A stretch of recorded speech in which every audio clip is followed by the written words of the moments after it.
Vasishta's Yoga, Part 4 on Existence or Sustenance. Vasishta continued, O Rama, after the exposition of the true nature of world creation, I shall deal with the exposition of the true nature of the sustenance of this world appearance.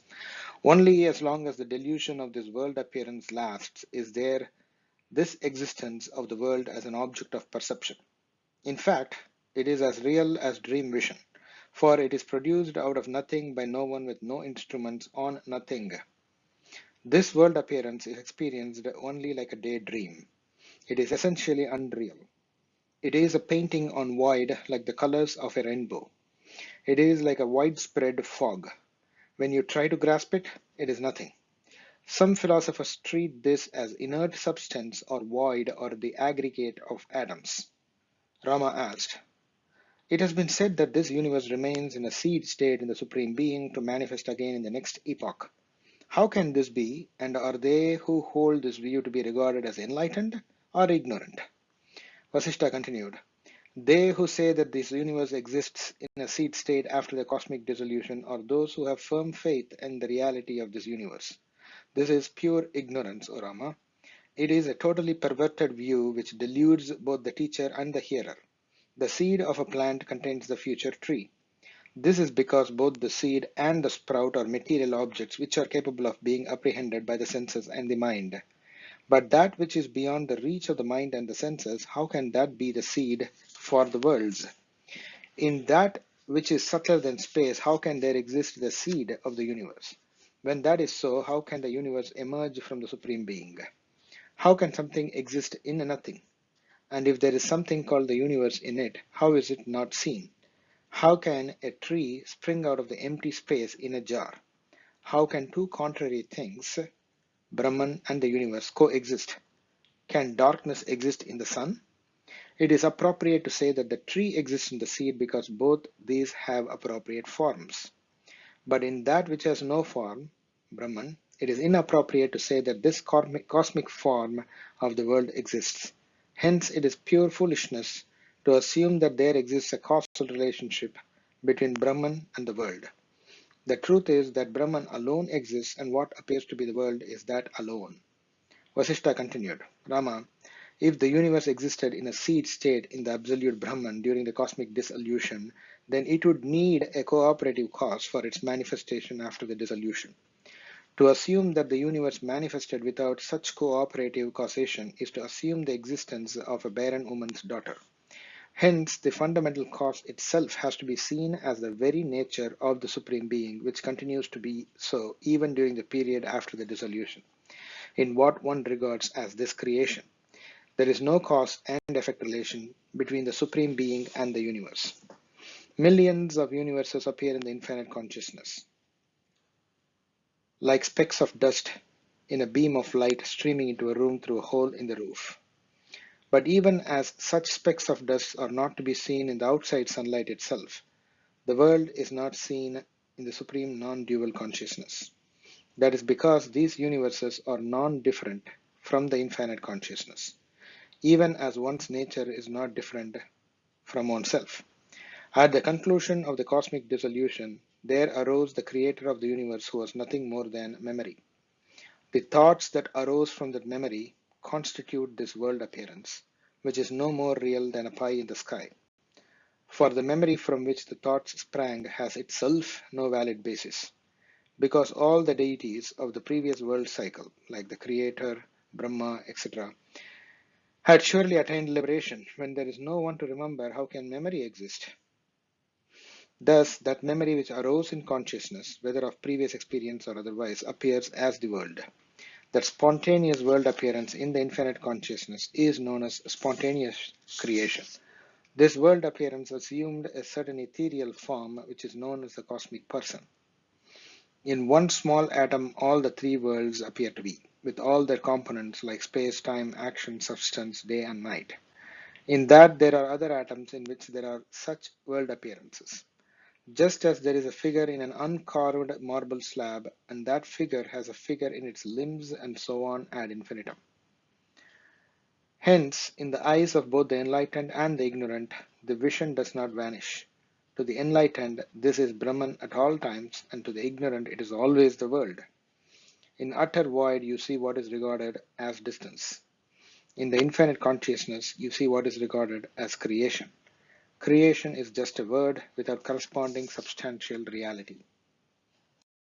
Vasishta's Yoga, Part 4 on Sustenance, the story of Sukra. Vasishta continued, O Rama, the only way to cross this formidable ocean of world appearance is a successful mastery of the senses. No other effort is of any use. When one is equipped with the wisdom gained by study of the scriptures and company of the sages, and has his senses under his control, he realizes the utter non-existence of all objects of perception. Rama, mind alone is all this, and when that is healed, this jugglery of world appearance is also healed. This mind alone, by its thinking faculty, conjures up what is known as the body. No body is seen where the mind does not function. Hence, the treatment of the psychological illness known as perception of objects is the best of all treatments in the world. The mind creates delusion, the mind produces ideas of birth and death, and as a result of its own thoughts, it is bound and it is liberated. O holy sage, kindly tell me, how does this enormous universe exist in the mind? Rama asked. Vasishta replied, O Rama, it is like the universes created by the Brahmana boys. Again, it is like the hallucination suffered by the king Lavana. There is another illustration. It is the story of the sage Sukra, which I shall presently narrate to you. A long time ago, the sage Bhrigu was performing intense penance on the peak of a mountain. His son Sukra was a young man at the time. While the father sat motionless in meditation, the young son attended to the father's needs. One day, this young man beheld in the sky a beautiful flying nymph. His mind was disturbed with a desire for her. So was her own mind disturbed when she saw the radiant young Sukra. Intensely overcome by desire for the nymph, Sukra closed his eyes and mentally pursued her. He reached heaven. There he saw the radiant celestial beings, gods and their consorts, the celestial elephant and horses. He saw the creator Brahmā himself, as also the other deities who govern this universe. He saw the Siddhas. He listened to the celestial music. He visited the celestial gardens in heaven. Finally, he saw the king of heaven, Indra himself, seated in all his majesty. Waited upon by incomparably beautiful nymphs, he saluted Indra. Indra too got up from the throne and greeted the young sage Sukra and begged him to stay in heaven for a long time. Sukra also consented to do so. Vasishta continued. Sukra had completely forgotten his previous identity. After spending some time in the court of Indra, Sukra roamed the heaven and soon discovered the whereabouts of the nymph he had seen. When they looked at each other, they were overcome by desire for each other, for wish fulfillment is the characteristic of heaven. Sukra wished for the darkness of night to envelop the precious garden where he met the nymph. So it was dark. Sukra then entered the beautiful rest house in that garden. The nymph followed. She pleaded, Great one, I am tormented by desire for you. Only the dull-witted deride love, and not the wise ones. Even the lordship of the three worlds is nothing compared to the delight of the company of the loved one. Hence please give me shelter in your heart. Saying so, she collapsed on his chest. Sukra spent a very long time with that nymph, roaming at will in heaven. He lived with that nymph for a period equal to 8 world cycles. After this length of time, as if his merit had been exhausted, Sukra fell from heaven along with that nymph. When their subtle bodies fell on earth, they became dewdrops, which entered food grains, which were eaten by a holy Brahmana, from whom his wife received their essence. Sukra became their son. He grew up there. The nymph had become a female deer, and Sukra begot through her a human child. He became greatly attached to this son. Worries and anxieties caused by this child soon aged Sukra, and he died longing for pleasures. On account of this, Sukra became the ruler of a kingdom in the next birth, and he died to that embodiment longing for a life of austerity and holiness. In the next birth, he became a holy man. Thus, after passing from one embodiment to another and enduring all manner of destinies, Sukra practiced intense austerity, standing firm on the bank of a river. Thus contemplating while seated in front of his father, Sukra spent a long time. His body had become extremely emaciated.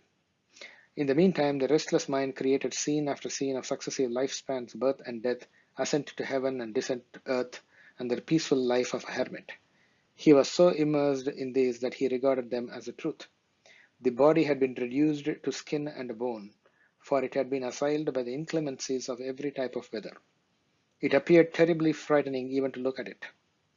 Yet it was not consumed by carnivorous beasts, as it stood right in front of the sage Bhrigu, who was engaged in deep meditation, and as Sukra himself had endowed it with psychic strength through the practice of yogic discipline. Vasishta continued, after 100 celestial years of contemplation, the sage Bhrigu got up from his seat. He did not see his son Shukra in front of him, but saw the dried up body. The body appeared hideous, an abode of worms, which dwelling in the eye sockets had multiplied very fast indeed. Deeply concerned with what he saw, and without really reflecting over the natural course of events, Bhrigu was filled with rage and resolved to curse time for thus causing the untimely death of his son. Time and death are the same. Time instantly approached the sage in physical form. Time had a sword in one hand and a noose in the other. He had impenetrable armor. He had 6 arms and 6 faces. He was surrounded by a host of his servants and messengers. He was radiant with the flames of destruction that emanated from his body and from the weapons he held in his hands. Calmly and in an unfaltering voice, Time thus addressed Bhrigu. O sage, how is it that such a wise sage as you are contemplate such unworthy conduct? Wise men are not upset even when they are offended. Yet you have lost your balance of mind even though no one has offended you. You are indeed an adorable person, and I am one of those who strictly adhere to the appropriate mode of behavior. Hence I salute you, not with any other motive. Do not waste your merit in useless exhibition of your power to curse. Know that I am unaffected even by the fires of cosmic dissolution. How childish of you to hope to destroy me with your curse. I am time, and I have destroyed countless beings, even the gods who preside over this universe. Only Holy One, I am the consumer and you are our food. This indeed is ordained by nature. This relationship is not based on mutual likes or dislikes. Fire by its very nature flames upward and water naturally flows down. Food seeks the consumer and created objects seek their end. This is how it has been ordained by the Lord. In the self of all, the self dwells as itself. To the purified vision, there is nothing other than the self, neither a doer nor an enjoyer. But to the unpurified vision which sees division, such a division seems to exist. You are indeed a knower of truth, and you know that there is neither doership nor non-doership here. Creatures come and go like flowers on trees. Their causation is nothing else than conjecture. All these are attributed to time. This can be considered real or unreal. For when the surface of the lake is agitated, the reflection of the moon seems to be agitated. This can be considered both true and false. Time continued. Do not give way to anger, O sage. That is surely the path to disaster. For what will be, will be. Realize this truth. We are not swayed by vanity. We are naturally inclined to the fulfillment of our natural functions. Such indeed is the nature of wise ones. What has to be done by wise men here, remaining egoless and unselfish as if in deep sleep. Do not let this be violated. Where is your wisdom, your greatness, and your moral courage? O sage, though you know the path to blessedness, why do you act like a fool? Surely you know that the ripe fruit falls to the ground. Ignoring this, why do you think of cursing me? Surely you know that everyone has 2 bodies, the one physical and the other mental. The physical body is insentient and seeks its own destruction. The mind is finite but orderly, but that mind is disturbed in you. The mind takes the body dance to its tunes. The mind makes the body dance to its tunes, bringing about successive changes in it, like the child playing with the mud. Mental actions alone are actions. Its thoughts cause bondage, and its own pure state is liberation. It is the mind that creates the body with all its limbs. Mind itself is both sentient and the insentient beings. All this endless diversity is nothing but mind. Mind itself in its function as determination is known as the intellect, and in its function as identification is known as the ego sense. The physical body is only physical matter, yet the mind deems it as its own. Yet, if the mind turns towards the truth, it abandons its identification with the body and attains the supreme. O sage, while you were engaged in contemplation, your son went far, far away in his own fancy. He left here the body which was the son of Bhrigu and rose up to heaven. There in heaven he enjoyed the celestial nymphs.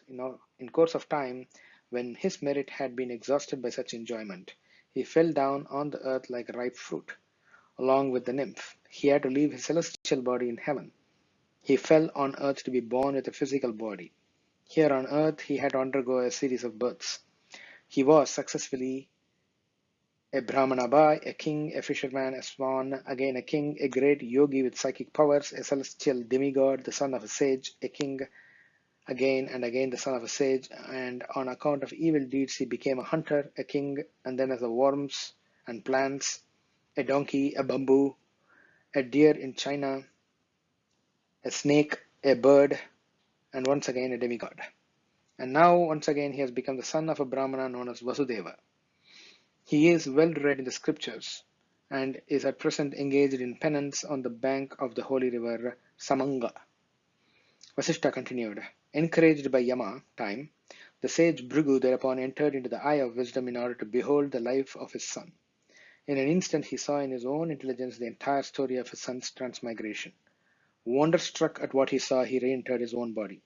Completely devoid of all attachment to his son, sage Bhrigu said, Lord, you are indeed the knower of the past, present, and future, whereas we are of little understanding. This world appearance, which though unreal, appears to be real, deludes even the heroic man of wisdom. Surely all this is within you, and only you know the true form of this phantom created by the imaginations of the dead, created by the imaginations of the mind.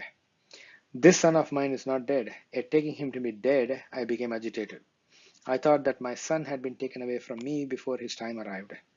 Lord, though we understand the course of earthly events, we are moved to joy and sorrow by what we consider as good fortune and misfortune. In this world, anger impels man to do what should not be done, but tranquility enables one to do what should be done.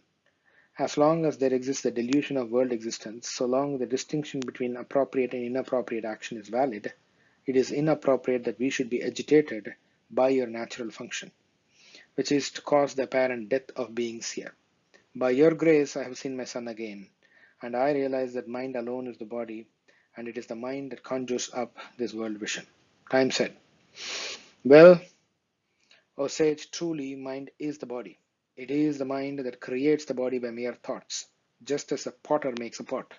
It creates new bodies and brings about the destruction of what exists, and all this by mere wish. It is surely obvious that within mind exist the faculties of delusion or hallucination, dreaming and irrational thought, which creates a pie in the sky. Even so, it creates the appearance of the body within itself. But the ignorant man with the gross physical vision sees the physical body as different from and independent of the mind. The three worlds of waking, dream, and sleep are nothing but the expression of the faculties of the mind. This expression can be considered neither real nor unreal. When the mind, conditioned by the perception of diversity, sees, it sees the diversity. Time continued. The mind itself gets involved in this world appearance by entering countless notions like I am weak, unhappy, foolish, etc. When the understanding arises that all this is but the false creation of the mind, I am what I am, then the peace of the Supreme arises in one's consciousness. The mind is like a vast ocean with infinite variety of creatures within it, on the surface of which ripples and waves of different sizes rise and fall. The small wave thinks it is small, the big one thinks that it is big. The one that is broken by the wind thinks it has been destroyed. One thinks it is cold, another thinks it is warm. But all the waves are but the water of the ocean. It is indeed true to say that there are no waves in the ocean. The ocean alone exists. Yet it is also true that there are waves.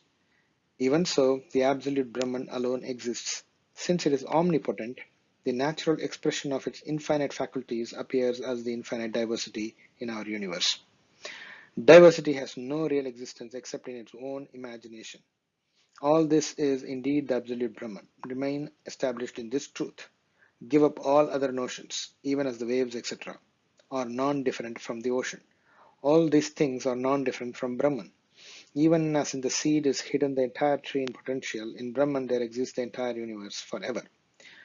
Even as the multicolored rainbow is produced by sunlight, all this diversity is seen in the one. Even as the inert web emanates from the living spider, this inert world appearance has sprung from the infinite consciousness. Even as a silkworm weaves its cocoon and thus binds itself, the infinite being fancies this universe and gets caught in it. Even as an elephant effortlessly breaks loose from the post to which it is tied, the self liberates itself from its bondage. For the self is what it considers itself to be. In fact, there is neither bondage nor liberation for the Lord. I do not know how these notions of bondage and liberations have come into being. There is neither bondage nor liberation, only that infinite being is seen. Yet the eternal is veiled by the transient. And this is indeed a great wonder, or a great illusion. The moment this mind manifested in the infinite consciousness, there also arose the notions of diversity. And these notions exist in the infinite consciousness. On account of this, there appear to exist in this universe the various deities and the innumerable species of creations, some long-lived, some short-lived, some big and some small, some happy and some unhappy. All these living entities are but notions in the infinite consciousness. Some consider themselves ignorant and bound, others are free from ignorance and liberated. Time continued. O sage, gods, demons, and human beings are non-different from this cosmic ocean of consciousness known as Brahman. This is the truth. All other assumptions are false. They, the gods, etc., entertain false notions like I am not the absolute, and thus superimpose upon themselves impurity and the feeling of a downfall. Even they dwell forever in the cosmic ocean of consciousness, yet considering themselves separated from Brahman, they are deluded. Though they are forever pure, they superimpose impurity on themselves, and this is the seed of all their actions and their consequences, namely happiness, unhappiness, ignorance, and enlightenment. Of these beings, some are pure, like Śiva and Viṣṇu, some are slightly tainted, like men and gods, and some are dense delusion, like trees and shrubs, some are blinded by ignorance, like worms, some wander far, far from wisdom, and some have reached the state of enlightenment and liberation, like Brahmā, Viṣṇu, and Śiva. Though revolving thus in the wheel of ignorance and delusion, when one steps on to the wisdom concerning the supreme truth, he is instantly redeemed. Even while revolving in the wheel of ignorance and delusion, when one steps on to the wisdom concerning the supreme truth, he is instantly redeemed. Of these, neither they who are like the trees firmly rooted in delusion, nor they who have utterly destroyed the delusion need engage themselves in the inquiry into the scriptures. The scriptures themselves have been produced by enlightened beings for the guidance of those who have been awakened from the slumber of ignorance and whose intellect naturally seeks such scriptural guidance. Scriptures are utterly useless to those in wheels of ignorance and delusion, or those who have utterly destroyed their delusion. It is only those who are in the journey, who are in the process of seeking and process of liberating, for them the scriptures are useful. O sage, it is only the mind that experiences pleasures and pain in this world, not the physical body of beings. In fact, the physical body is nothing but the fruit of fancy of the mind. The physical body is not an existential fact independent of the mind. Whatever your son willed in his own mind that he experiences, we are not responsible for this. All beings here in this world obtain only those actions which spring from the storehouse of their own potentialities and predispositions. No one else is responsible for those actions. No superhuman being or God. Come, let us go to where your son is engaged in penance after momentarily enjoying the pleasures of the heaven. Saying this, Yama, time, caught hold of sage Bhrigu and led him away. While the sage Vasishta said this, the 8th day came to a close and the assembly dispersed. Vasishta continued, O Rama, the sage Bhrigu and the deity presiding over time proceeded towards the bank of the river Samanga. As they were descending the Mandara mountain, they saw a beautiful forest inhabited by perfected and enlightened sages. They saw mighty elephants in a rut. They saw other perfected sages who were being playfully pelted with flowers by celestial nymphs. They saw Buddhist monks roaming the forest. Then they descended onto the plains dotted with villages and cities. Very soon they had reached the bank of the river Samanga. There the sage Bhrigu saw his son, who had another body and whose nature was different from what it was before, who was of a peaceful disposition and whose mind was established in the tranquility of enlightenment. Though he was deeply reflecting the destiny of living beings in the universe, this radiant young man appeared to have reached a total quiescence of mind in which the play of thoughts and counter thoughts had ceased. He was absolutely pure, like a crystal that is not interested even in reflecting what is around it. There was no thought in his mind of either this is to be obtained or this is to be avoided. Time pointed out this young man said to Bhrigu, "This is your son." Shukra heard the words, "Get up," and gently opened his eyes. Seeing the two radiant beings standing in front of him, he greeted them appropriately and seated them on a rock. In soft and sweet words he said, "O divine beings, I am truly blessed to behold both of you.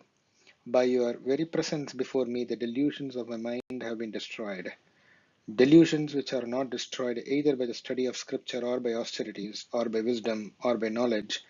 Even a shower of nectar is not so blissful as the sight of holy ones.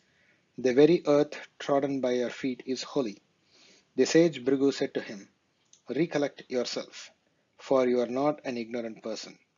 Shukra was instantly awakened to the memory of his previous existence, which he beheld with his eyes closed for a brief period. Shukra said, "Behold, I have passed through countless embodiments and through countless experiences of pain and pleasure, wisdom and delusion. I have been a cruel king, a greedy trader, and a wandering ascetic. There is no pleasure that I have not enjoyed, no action I have not performed, no unhappiness or happiness I have not endured. Now I wish for nothing, nor do I wish to avoid anything. Let nature take its course. Come, father, let us go to where the previous body stands dried up." Vasishta continued. Soon they arrived at the place where the body of Shukra, the son of Bhrigu, lay in an advanced condition of decay. Looking at this, Shukra wailed, "Ah, look at this body which was admired and adored by even celestial nymphs. It is now the abode of worms and vermin. The body which was smeared with sandal paste is now covered with dust. Oh body, you are now known as corpse, and you are truly frightening me. Even wild beasts are afraid of your dreadful appearance. Totally devoid of sensations, this body remains in a state of utter freedom from thoughts and ideas. Freed from the goblin of the mind, it remains unaffected by even natural calamities. Rid of the frolics of the restless monkey known as the mind, this tree of the body has fallen uprooted. It is indeed a good fortune that I am able to see this body liberated from sorrow in this dense forest." Rama asked, "Holy sir, even though, as you have just said, Shukra had passed through countless embodiments, why is it that he bemoaned the fate of the body which was born of Bhrigu?" Vasishta replied, "Rama, it is because all the other bodies were the hallucinations of this original body, which was that of Shukra, the son of sage Bhrigu. Soon after creation, at the end of the previous dissolution, on account of the will of the infinite consciousness, Jiva, or the living soul, which became the food that entered the body of the sage Bhrigu, was later born as Shukra. It was in that embodiment that this soul had all the rites and rituals appropriate to the birth of a Brahmana boy.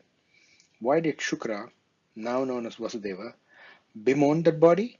Whether one is wise or ignorant, as long as the body lasts, its function continue unaltered according to its nature. And the embodied person functions as it is appropriate in the world, either attached or unattached. The difference between the two lies in their mental dispositions. In the case of the wise, these are liberating, and in the case of the ignorant, these are binding. As long as there is body, so long shall pain be painful and pleasure pleasant. But the wise are not attached to either pain or pleasure. Rejoicing in joy and suffering in suffering, the great ones appear to behave like the ignorant, though in fact they are enlightened. He whose sense organs are freed, but whose organs of actions are restrained, is liberated. He whose sense organs are bound, but whose organs of action are free and unrestrained, is in bondage. The wise behave appropriately in society, though inwardly they are free of all need to conform. O Rama, renounce all cravings and longings and do what needs to be done. Play the game, but renounce all cravings and longings in the realization that you are ever the pure infinite consciousness. Vasishta continued, hearing the young ascetic Vasudeva mourning the fate of his previous body, time intervened and said to Shukra, Time, Lord Yama, said, O son of Bhrigu, abandon this body of yours and re-enter your other body, even as a king re-enters his kingdom. With that other body of Shukra, once again engage yourself in penance and then become the spiritual preceptor of the demons. At the end of the epoch, you will give up that body, never to become embodied again. Having said this, time vanished at that very place. Thereupon Shukra abandoned the body of Vasudeva, in which he had performed intense penance on the bank of the river Samanga, and re-entered the decayed body of Shukra, the son of the sage Bhrigu. At that very moment, the body of Vasudeva fell down like an uprooted tree and became a corpse. The sage Bhrigu sprinkled the body of Shukra with the holy water from his own water pot, uttering sacred hymns which had the power to revive that body, clothing it with flesh, etc. Instantly that body became youthful and radiant as it was before. Shukra got up from the meditative posture and seeing his father, the sage Bhrigu, standing in front of him, fell prostrate at his feet. Bhrigu was delighted to see his son thus resurrected from the dead and fondly embraced him, smiling happily all the while. The feeling of affection at the thought, "This is my son," overcame even the sage Bhrigu. This is natural as long as there is body consciousness. Both of them rejoiced at this happy reunion. Both Bhrigu and Shukra then performed the funeral rites of the body of the Brahmana by Vasudeva. For thus do the men of wisdom honor social customs and traditions. Both of them then shone with the radiance of the sun and the moon. They who were surely the spiritual preceptors of the whole universe roamed the world. Established firmly in the knowledge of the self, they remained unmoved by the changes that took place in the time and in the environment. In course of time, Shukra became the spiritual preceptor of the demons, Shukracharya, and his father Bhrigu became one of the sages of highest wisdom. Atri, Bhrigu, Kutsa, Vasishta, Gautama, Kashyapa, Angiras, Rishi, one of the 7 great rishis. Such is the story of the sage Shukra, who on account of his infatuation with a nymph wandered in countless wombs. Rama asked, Holy Sir, why does not the wish of others materialize as the wish of Sukra's materialized in his ascent to heaven, etc.? Vasishta replied, Shukra's mind at that point was pure, since that was his first embodiment. That mind was not loaded with the impurities of other previous embodiments. That mind is pure, in which all cravings are in a state of quiescence. Whatever that pure mind wishes, that materializes. What happened in this respect to Shukra is possible for everyone else. The world exists in each jiva in a seed state and becomes manifest like the tree sprouting from the seed. The world is thus falsely fancied by each individual. The world neither arises nor sets. All this is nothing but the fancy of the deluded mind. Within each one there is a fancy world. Even as one dreams are unknown to the others, one's world is unknown to others. There are goblins and demigods and demons, all of which are embodiments of delusion. Even so have we come into being. Rama, out of pure thought force, and consider the false to be real. Such indeed is the origin of creation in the infinite consciousness. Materiality is not factual, though it is perceived in emptiness. Everyone thus fancies his own world. When this truth is realized, the world thus fancied comes to an end. This world exists only in appearance or imagination, and not because one sees the material substances. It is like a long dream or a juggler's trick. It is the post to which the mind elephant is tied.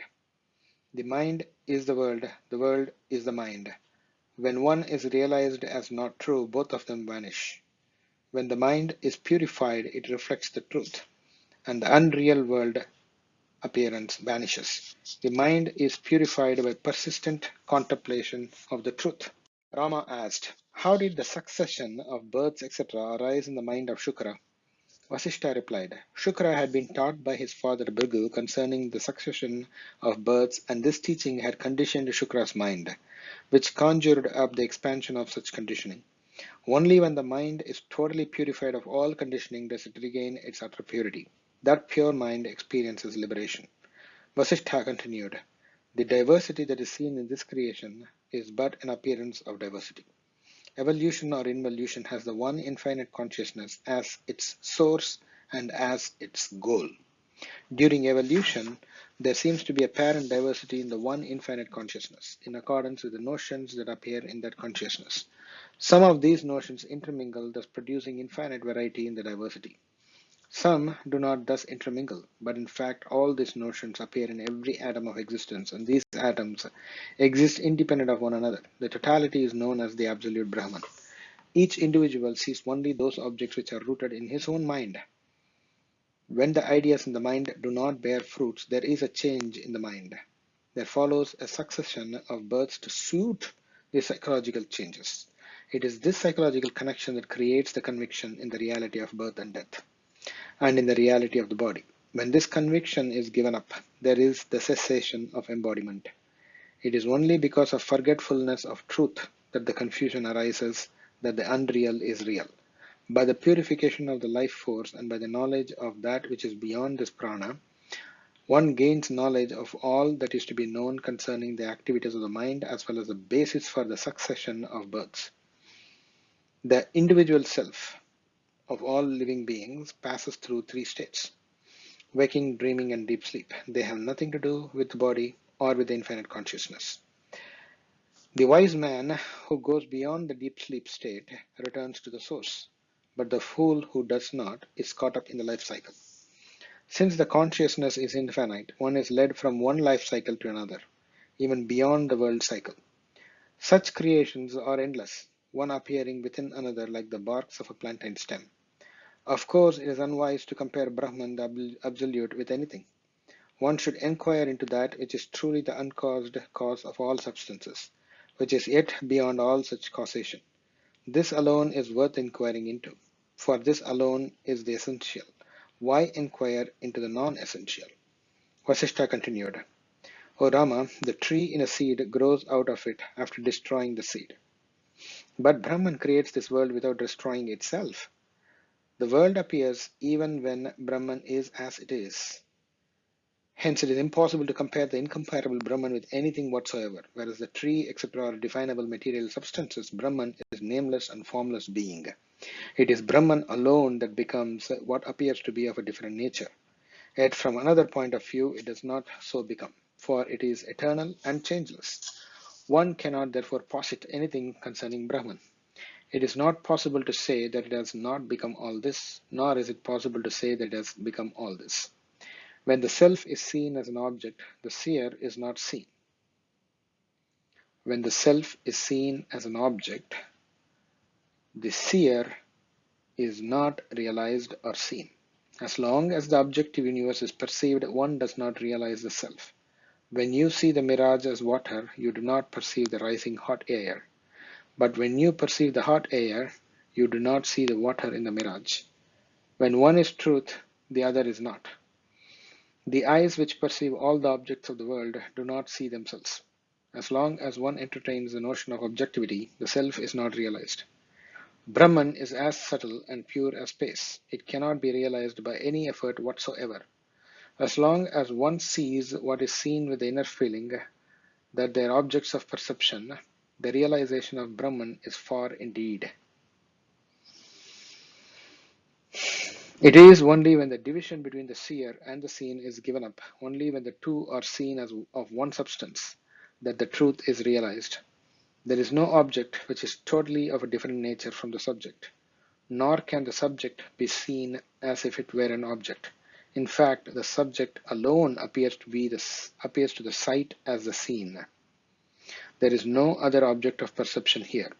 If again the subject or the self alone is all this, then surely it is not even the subject or the seer. There is no division in such a vision.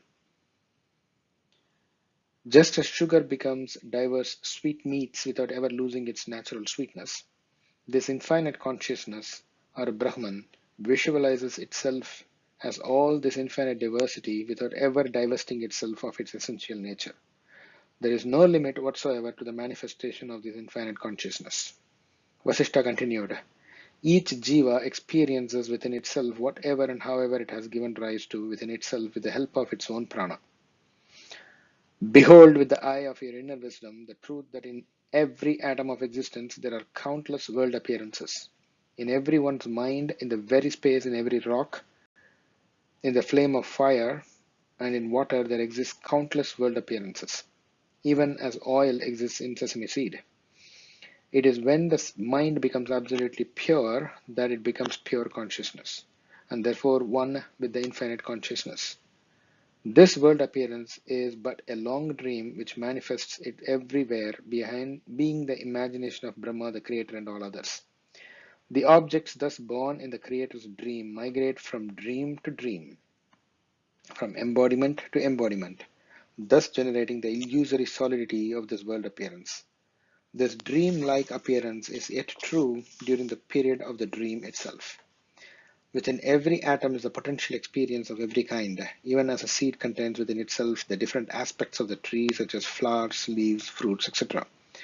Within every atom of existence there is the infinite consciousness, hence it is indivisible. Therefore give up all your notions of diversity or unity. Time, space, action or motion, and matter are all but different aspects of the one infinite consciousness, and consciousness experiences them within itself, whether it happens to be the body of the creator Brahma or that of a worm.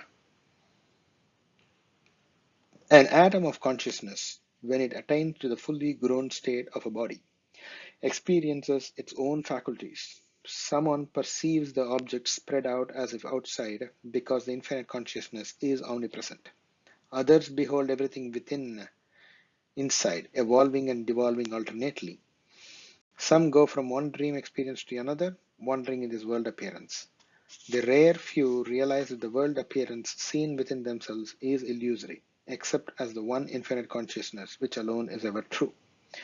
On account of this consciousness, the world appears in the jiva, and there are jivas within jivas ad infinitum. It is when one thus experiences the truth, it is when one thus experiences the truth that he is freed from illusion.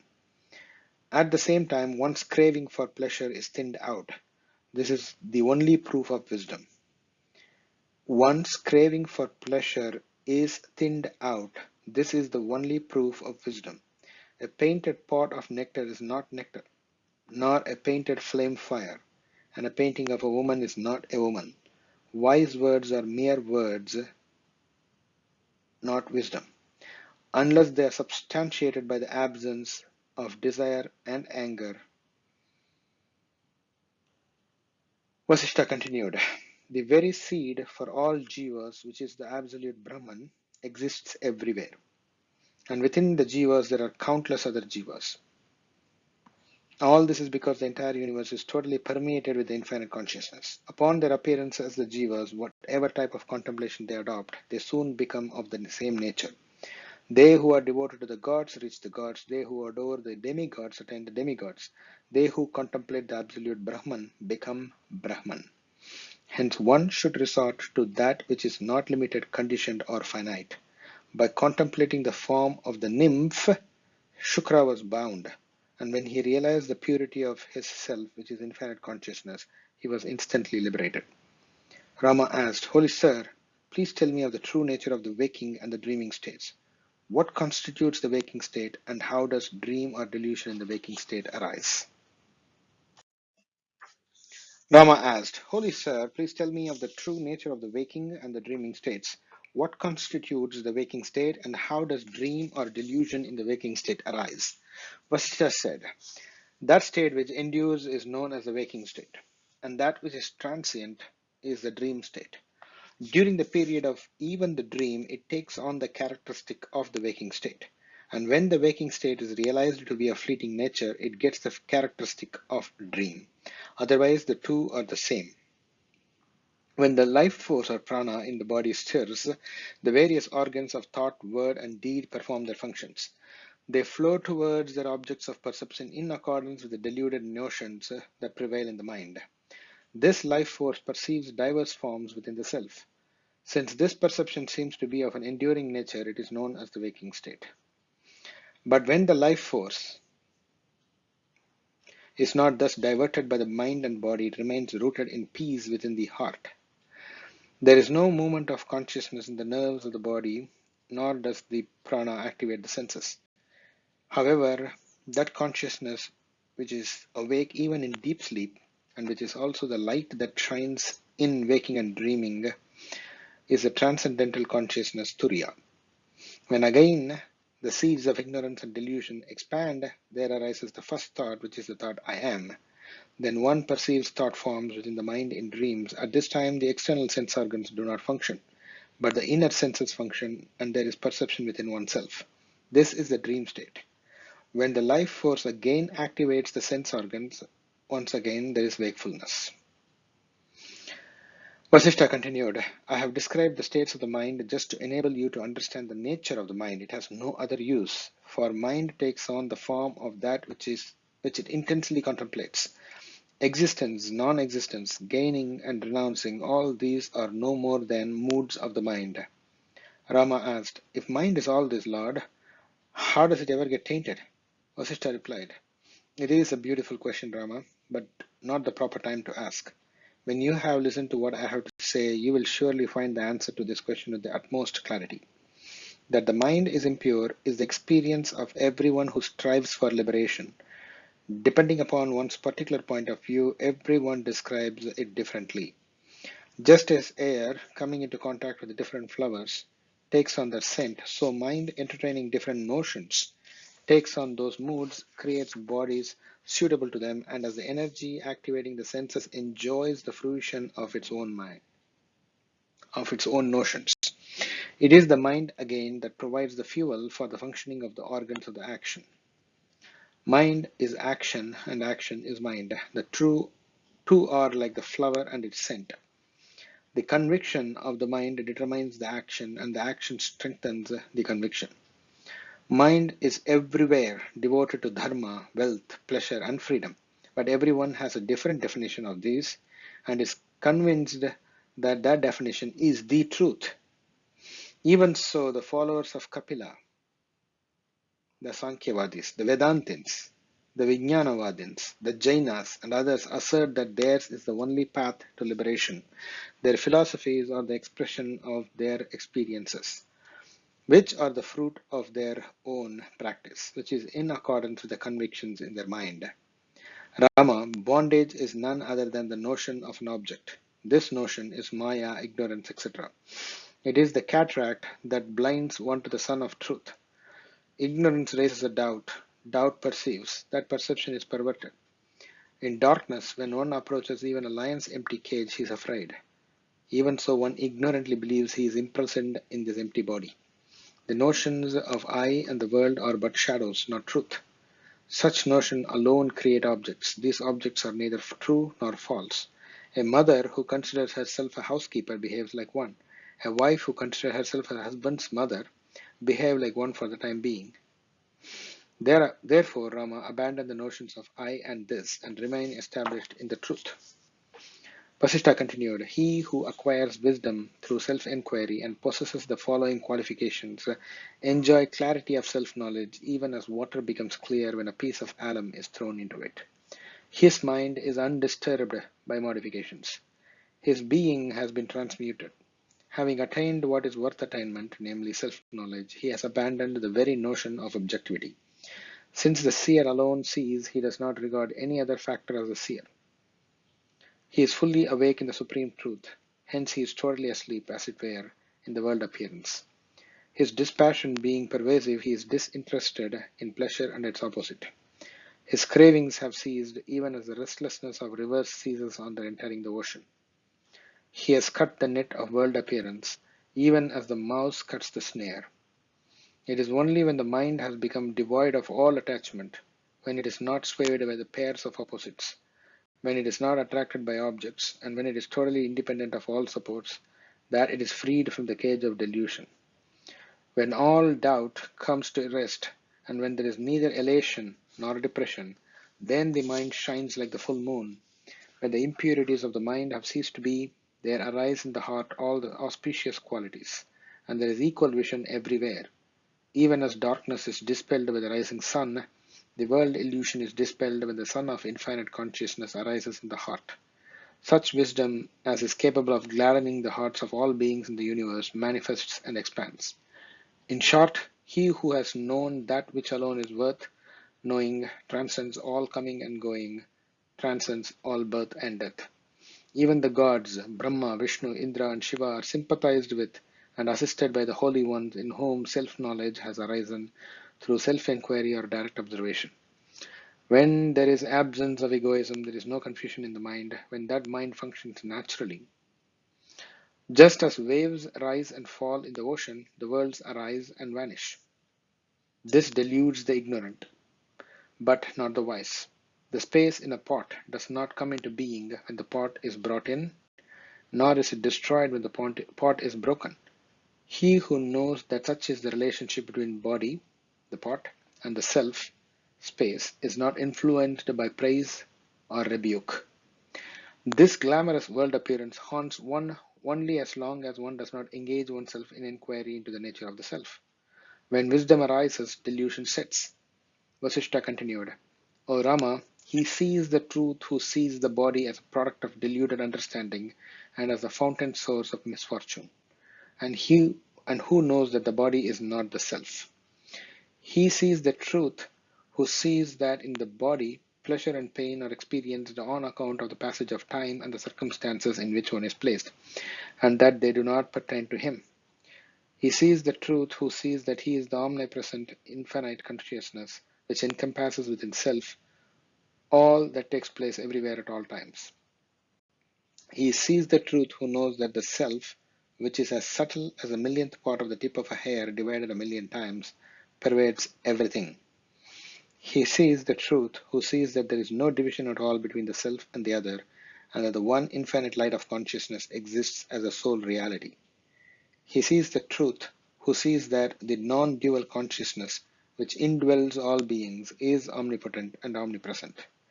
He sees the truth who is not deluded into thinking that he is the body which is subject to illness, fear, agitation, old age, and death. He sees the truth who sees that all things are strung in the self as beads are strung on a thread, and who knows I am not the mind. He sees the truth who sees that all this is Brahman, neither I nor the other. He sees the truth who sees all beings in the three worlds as his own family deserving of his sympathy and protection. He sees the truth who knows that the self alone exists and that there is no substance in objectivity. He is unaffected who knows that pleasure, pain, birth, death, etc. are all the self only. He is firmly established in the truth who feels, what should I acquire, what should I renounce, when all this is the one self?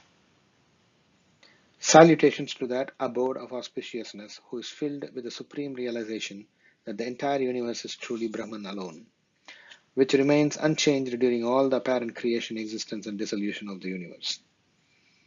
Vasishta continued, Rama, he who treads the superior path, though he dwells in this body, which functions as the potter's wheel does by past momentum, is untainted by the actions that might be performed. In this case, the body exists for his pleasure and for the liberation of his soul. He does not experience unhappiness in it. To the ignorant, this body is the source of suffering. But to the enlightened man, this body is a source of infinite delight.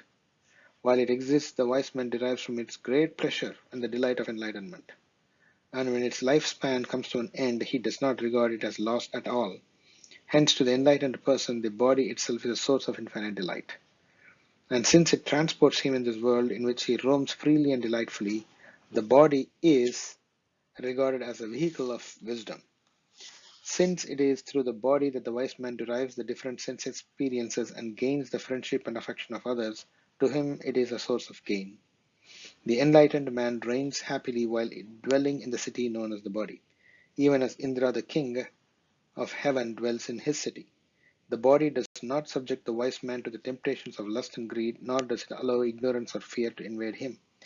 The intelligence that governs the wise man's body is not drawn out by the excitement which the ignorant calls pleasure, but it rests within in a state of contemplation. The embodied being comes lightly into contact with the body while it lasts, but is untouched by it once it is gone, even as air touches a part which exists but not one that does not exist. The embodied being comes lightly into contact with the body while it lasts, but is untouched by it once it is gone, even as air touches a part which exists but not one that does not exist. Just as the most deadly poison which was drunk by Lord Shiva did not harm him but enhanced his charm, the varied actions and enjoyments of an enlightened person do not bind him to the cycle of birth and death. Just as if you know someone is a thief and deal with him with that knowledge, he becomes your friend. When you enjoy the objects knowing their true nature, they give you joy. The wise man who is rid of all doubts and in whom there is no image of self reigns supreme in the body. Therefore, one should abandon all cravings for pleasure and attain wisdom. Only the mind that has been well disciplined really experiences happiness. The captive king, when freed, is delighted with a piece of bread. The king who has not been subjected to captivity does not enjoy as much, even should it be the annexation of another kingdom. Hence, the wise man grinds his teeth and strives to conquer his mind and senses. Such conquest is far greater than conquest of external enemies. End of the story of Sukra.